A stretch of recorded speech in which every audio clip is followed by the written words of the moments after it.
Nous sommes ici sur la plaine du lac Horo. La plaine du lac Horo est située dans la commune rurale de Tonka, cercle de Gundam, en 6e région.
Sur une superficie de 15 000 hectares, le lac Horo est aménagé par les hautes administrations concernées, et cela depuis la période coloniale, en zone agricole et en zone pastorale. Les différentes activités sont les activités agricoles, les activités d'élevage et les activités de pêche. Sont les principales activités qui sont menées à l'intérieur du lac Horo, en dehors des activités d'artisanat qui ont aussi leur importance autour du lac Horo. Ce lac-là est notre réserve. Ce lac-là est notre vie. Ce lac-là est le grenier de l'ensemble de la région, sinon de l'ensemble du Mali. Et aujourd'hui, la chose à laquelle on s'attend au niveau de ce lac, c'est le relancement de la production céréalière et surtout la reprise totale de l'ensemble des activités. Parce que c'est le seul lac où les 12 mois de l'année, nous faisons des productions, nous faisons des récoltes, nous faisons des actions, et toutes ces actions-là nourrissent leur homme et lui permettent un plein évanouissement dans le cadre de son développement économique et social. Espace de rencontre des populations venues non seulement de la région de Tombouctou, mais aussi d'autres régions du Mali comme Mopti, Ségou, Koulikoro et des ressortissants étrangers. Le lac Horo est un creuset de culture ayant en commun beaucoup de valeurs positives. Valeurs positives qui fondent la cohabitation pacifique.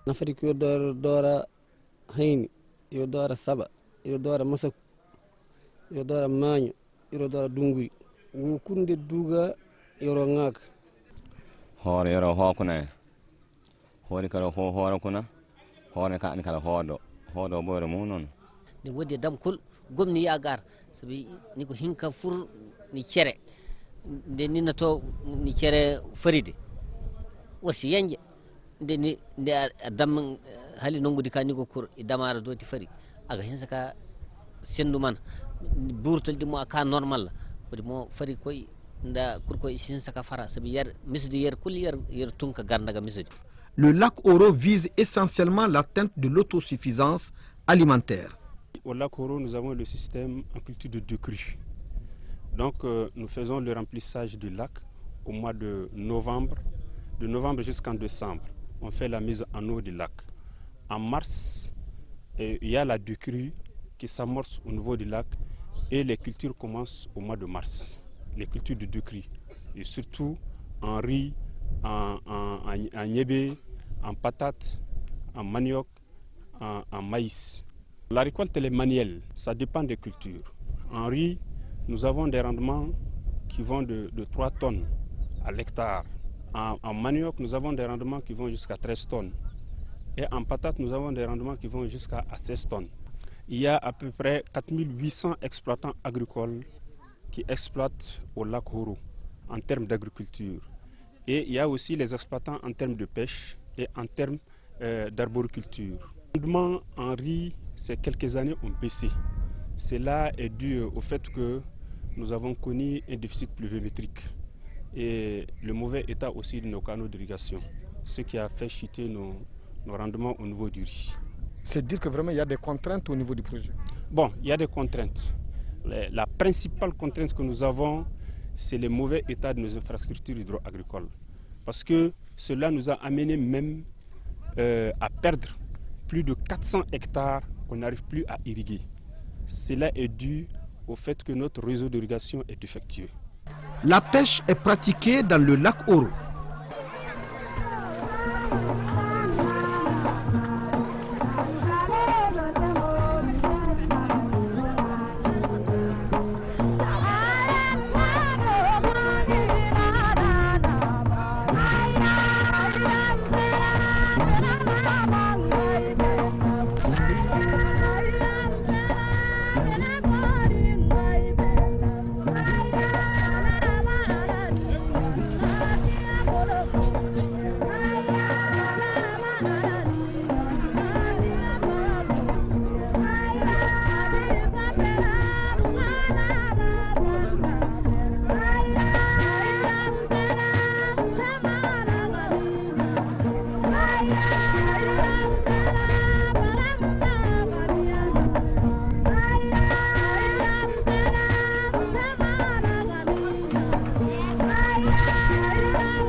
Chaque année, on organise cette sorte de pêche, c'est communément appelé la pêche collective, quoi.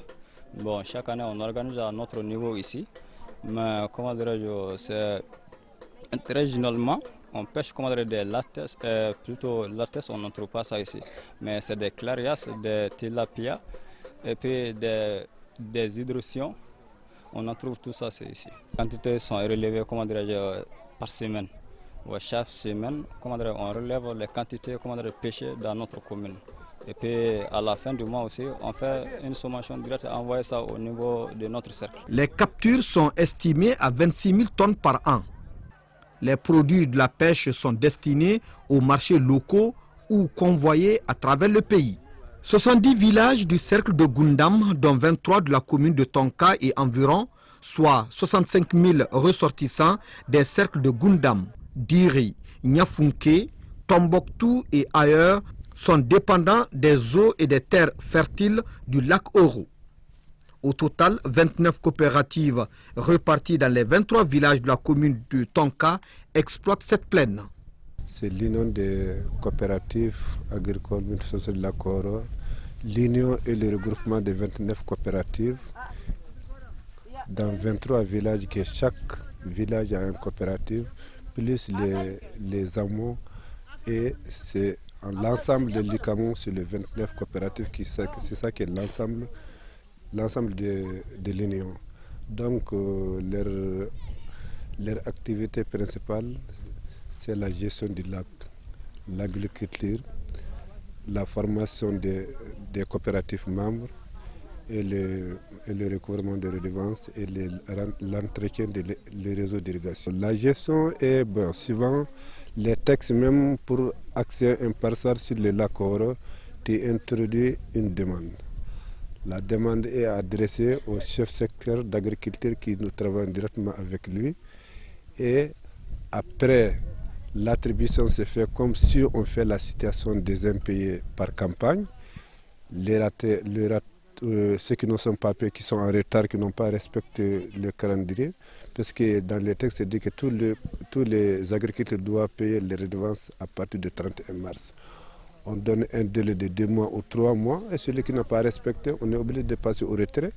c'est suivant les demandes qu'on a déposées au niveau des directions de l'agriculture, c'est suivant ces demandes qu'on fait l'attribution. Pour la question de redevance, vous n'avez pas de problème?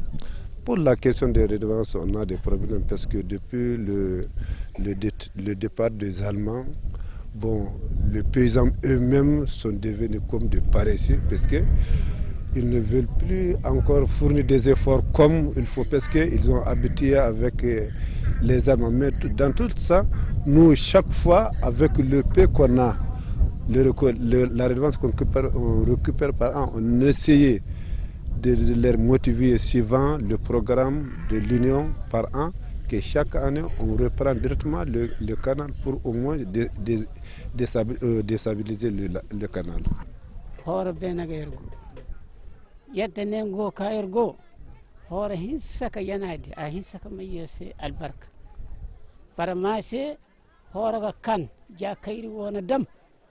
yergo hoore beene har kayride dama yendi laabudi hoore laabu jeenedi beene awa jahandiri ka yendiga beene har ka hano so bay ka hen ku yoro gune dureydi gatto aga kuma saadi yer wona dureydi haysi nafa yarara kala kanare diyo yer kanara woyo ka yoro hanga suwa kolon kanara wo jindi kata kanara wo waaki haydi kago no yer hoore bongudi nafa. L'aménagement du lac Oro est un projet qui s'inscrit dans le cadre de la lutte contre la pauvreté.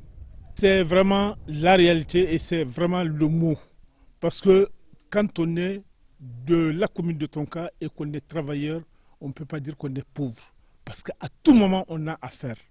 À tout moment, on a la possibilité de se nourrir et à tout moment, on a la possibilité de produire et de vendre. Donc c'est vraiment un véritable instrument de lutte contre la pauvreté au niveau du Mali, sinon particulièrement au niveau de notre région et du cercle de Gundam. Le lac Oro, c'est le cœur de la région de Tombouctou. Tout le monde au niveau de la région de Gao, de Mopti, il vient prendre ses récoltes pour amener en période de soudure. Il a un impact. L'impact qu'on a, c'est que nos gens qui sont là, qui payent les impôts, c'est à cause de ces lacs-là que les gens arrivent à payer, s'acquitter leurs impôts et les taxes. C'est à cause de ces lacs aussi qu'ils arrivent à s'acquitter leurs taxes au niveau de la commune de Tonka. S'agissant de microcrédits, des dispositions sont en cours pour les exploitants de la plaine du lac Oro. Justement, ça fait partie vraiment des problèmes que nous avons. Ces paysans ne bénéficient pas du crédit agricole comme cela se doit. Parce que quand on parle de crédit agricole d'une façon générale au niveau du Mali, on pense aux grandes banques telles que la BNDA. Dans le cadre de la microfinance, ça fait partie de nos préoccupations. Notre objectif, c'est vraiment de promouvoir le développement de ces couches laborieuses. La preuve, c'est que nous avons envisagé un certain nombre d'activités dans le cadre de cette microfinance qui nous a permis de lancer ces paysans-là. Il n'y a même pas 2 semaines, nous avons tenu un comité de crédit. Et tout ce qui a été donné au niveau de ce comité de crédit, ce sont des crédits de campagne pour leur permettre vraiment de faire face aux travaux agricoles. On a débloqué près de 37 millions uniquement en direction des paysans et de certains éleveurs et surtout en direction des groupements de femmes qui font également l'agriculture. On en est vraiment conscient.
Les productions agricoles, pastorales, halieutiques et forestières qui s'étendent pratiquement sur toute l'année boostent les échanges commerciaux avec les zones urbaines dont les opérateurs écoulent sans difficulté des produits de consommation courants sur le marché central, véritable plaque tournante de la zone. Cependant, d'énormes difficultés. Outre l'exploitation de la plaine, ces enfants qui vivent autour du lac et ne partent pas à l'école, d'où ce cri de cœur.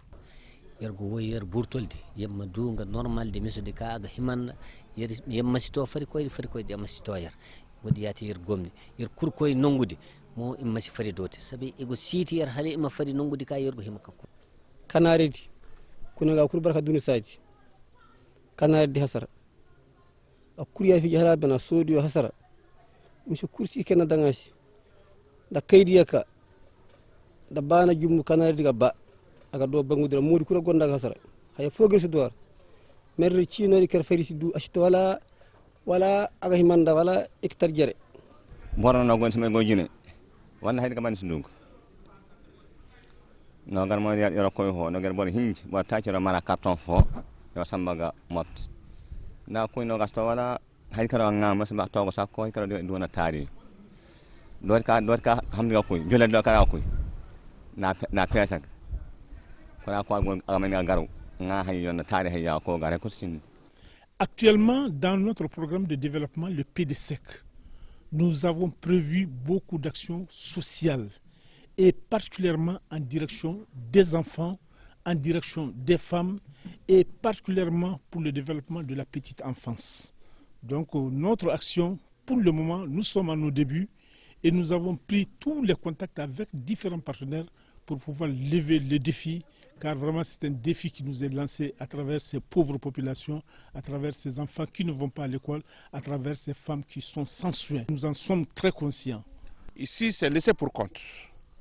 Les Horo, en sachant bien que c'est le cœur de la région, mais l'État a laissé pour compte. Donc j'ai fait un appel au gouvernement de retourner un peu vers le Horo pour au moins les infrastructures. Vous avez constaté en venant, il y a des gens qui sont en train de curer les canaux. Mais c'est que sur nous, notre force, là où ça peut arrêter, c'est là qu'on peut travailler. Mais le reste, il faut avoir un appui de l'État pour qu'on puisse faire face à ces joyaux. L'État, il faut qu'il vienne à secours à nous. S'il s'agit d'un problème de Horo, tous les conseillers s'y mettent pour trouver une solution adéquate du problème de Horo pour qu'on puisse sortir de ces pénuries de Horo qu'on est en train de vivre aujourd'hui. Un appel à tout le monde, à tous les ressortissants, à toutes les autorités, à tous les partenaires pour qu'ils puissent venir en secours pour que le Horo, ce qu'il est en train de vivre, pour qu'il puisse sortir de cette crise qu'il est là-dedans aujourd'hui. Depuis le retrait de la coopération technique allemande, le GTZ, le système d'irrigation est inopérant parce que le chenal est observé sur presque toute sa longueur, ce qui réduit considérablement les superficies irrigables. Mais depuis un certain temps, les autorités locales et communales ont pris conscience de la situation. De 2009 à 2010, des programmes initiés conjointement par la collectivité et les services techniques de l'État sont en cours pour permettre le curage du chenal. À la date d'aujourd'hui, des résultats très probants sont enregistrés, quoique on ne se leurre pas là-dessus. Il faut des moyens beaucoup plus forts, beaucoup plus consistants pour rendre effectivement ce système opérant.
nécessaires simplement pour nous permettre, ne serait-ce que d'engager nos activités de formation. Hein? Donc, nous ne demandons pas vraiment l'impossible parce que nous savons les contraintes budgétaires qui existent dans tous les domaines, mais nous sommes assez sensibles à la question des moyens, ne serait-ce que le minimum pour nous permettre justement de mettre en œuvre nos actions de formation que nous avons déjà programmées. Donc c'est ça qui est important pour nous. Est-ce qu'on peut avoir une idée du budget de fonctionnement?